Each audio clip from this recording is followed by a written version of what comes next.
Argumen ketiga bumi bola, GPS dan Google Maps. GPS adalah Global Positioning System untuk mengetahui di mana posisi orang atau tempat tertentu di lokasi manapun di dunia. Disebutkan bahwa orang yang ada di ujung barat tak dapat mengirim sinyal wireless ke orang yang ada di ujung timur karena terkena lengkungan bumi. GPS pada mobile phone kita, juga pada aplikasi Uber, Gojek, dan lain-lain, menggunakan berbagai aplikasi yang sudah ada. Yang paling umum adalah Google Maps. Jika ada orang mengatakan bahwa GPS Anda sebenarnya tidak menggunakan satelit, apakah Anda percaya? Kita tak perlu ngarang atau debat kusir. Mari kita dengar sendiri apa yang dikatakan oleh Google tentang Google Maps. Google Maps for mobile has solved this problem with a new beta feature called My Location. Instead of you telling Google your location, Google displays your location on the map with a click of a button, and it doesn't require GPS. Dengar sendiri kan?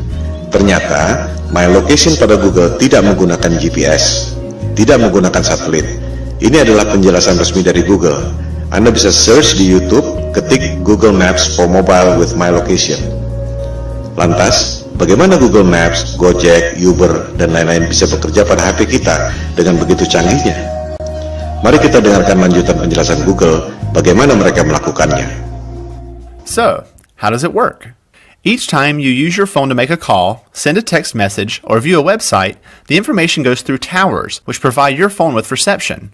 A tower picks up your call and connects you to your Aunt Molly.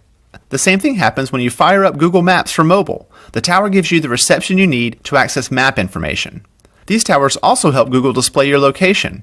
Each tower has a unique footprint. When you access My Location, Google calculates an estimated location of your handset based on the unique footprint of nearby towers.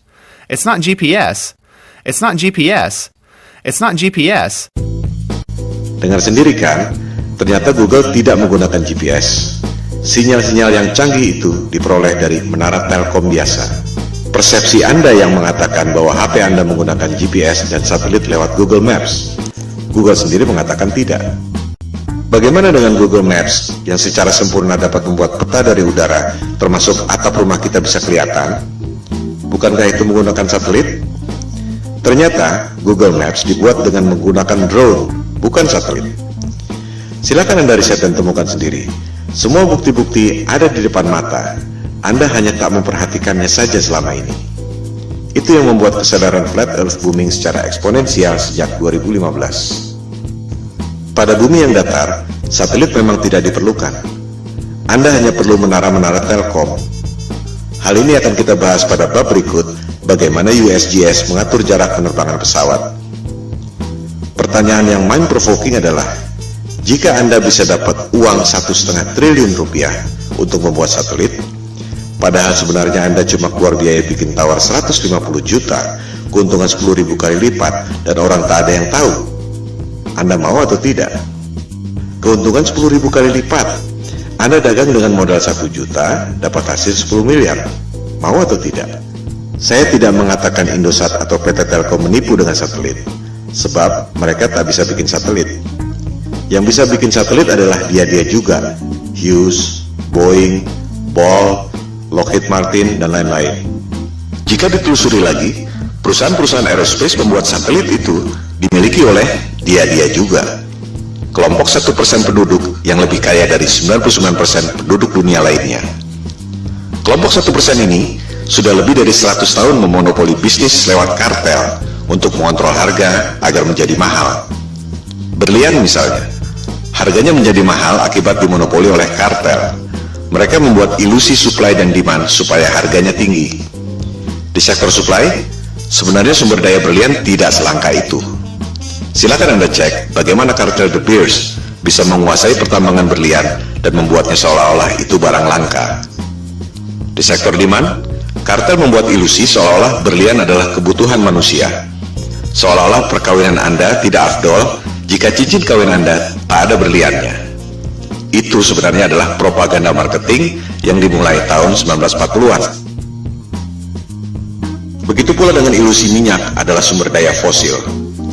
Minyak adalah senyawa hidrogen, oksigen, dan karbon, disebut hidrokarbon, yang berasal dari perut bumi. Tak ada bukti bahwa minyak berasal dari fosil tumbuhan dan dinosaurus. Itu adalah ilusi yang diciptakan oleh Rockefeller agar harga minyak menjadi tinggi. Rockefeller mengundang saintis ke konferensi Jenewa tahun 1892 untuk memulai propaganda bahwa minyak berasal dari fosil dinosaurus dan tumbuhan. Padahal, fosil adalah benda padat dan hidrokarbon minyak adalah benda cair. Fosil yang berasal dari makhluk hidup tak pernah jauh dari permukaan bumi. Sementara, manusia mengebor minyak sampai kedalaman 10 km dan tak pernah ada bukti bahwa fosil ditemukan di kedalaman itu. Tak semua orang menyadari bahwa media-media massa besar di dunia dimiliki oleh 6 perusahaan saja. Si kelompok 1% itu mampu memonopoli informasi yang diterima oleh 99% penduduk dunia lainnya. Hal ini yang disebut sebagai propaganda, mind control. Jika kelompok super kaya yang 1% itu, atau disebut elit global, mampu mencuci otak Anda lewat pendidikan, media massa, dan film-film, ilusi marketing yang membuat harga berlian dan harga minyak menjadi tinggi, apakah mereka tak mampu membuat ilusi tentang satelit? Kembali pada soal GPS. Tak semua orang menyadari bahwa GPS digunakan sejak tahun 1973 yang merupakan bagian dari teknologi militer. GPS berasal dari teknologi sebelumnya yaitu LORAN atau Long Range Navigation dan Decca Navigation yang digunakan sejak Perang Dunia Kedua. Of its equipment, which makes it very easy to operate and maintain once you understand a few fundamentals. To provide worldwide coverage, the Omega system will use 8 VLF transmitting stations. One in Norway, another in Trinidad, one in Hawaii, and another in north-central United States. Of the remaining, one is in the Indian Ocean, another in the southern part of South America, one in the Tasman Sea area, and finally, one in the Western Pacific. Apa yang membuat Anda berpikir bahwa dunia militer yang didesain buat perang membela negara tiba-tiba jadi malaikat yang menolong umat manusia di negara-negara lain dengan memberikan teknologi gratis? Disinilah jelinya the global elites yang sudah lebih dari 100 tahun memperoleh profit dengan cara menipu orang, scam, money laundering, transaksi fiktif, you name it.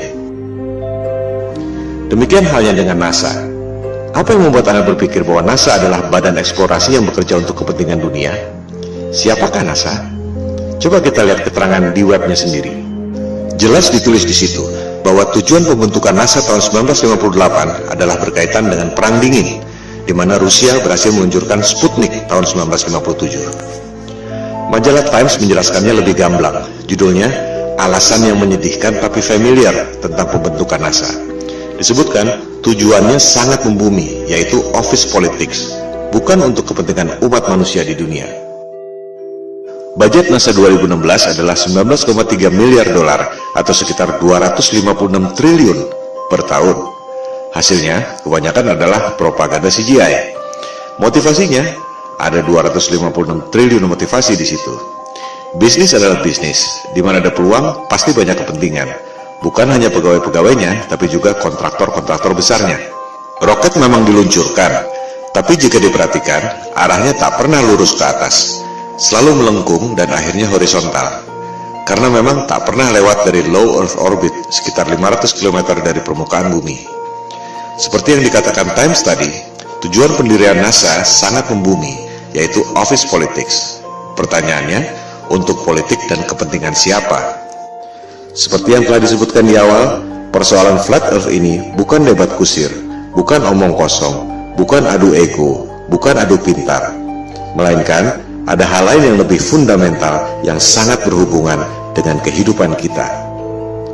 Pada pembahasan selanjutnya, di video-video berikutnya, kita akan membahas hal ini. Ilusi bumi berbentuk globe memang sengaja dibuat oleh para globalis atau biasa disebut elit global. Mereka yang membuat berbagai krisis, perang, termasuk menjauhkan manusia dengan ketuhanan lewat dogma-dogma sains modern dan ilusi bumi globe. Kita sebenarnya tak perlu bayar biaya telekomunikasi mahal-mahal, tak perlu bayar listrik mahal-mahal, tak perlu bayar bensin mahal-mahal. Teknologinya sudah ada dari tahun 1898, dibuat oleh manusia paling jenius yang pernah lahir di muka bumi, yaitu Nikola Tesla.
Seperti yang telah dikemukakan tadi, kita sebenarnya tak perlu bayar listrik mahal-mahal, tak perlu bayar biaya telekomunikasi mahal-mahal, tak perlu bayar bensin mahal-mahal. Teknologinya sudah ada sejak tahun 1898 yang dibuat oleh Nikola Tesla. Itu sebabnya ia dikucilkan oleh JP Morgan, salah satu pentolan elit global. Hal-hal seperti itulah yang dilakukan agar kelompok yang 1% itu bisa mengontrol 99% penduduk dunia lainnya.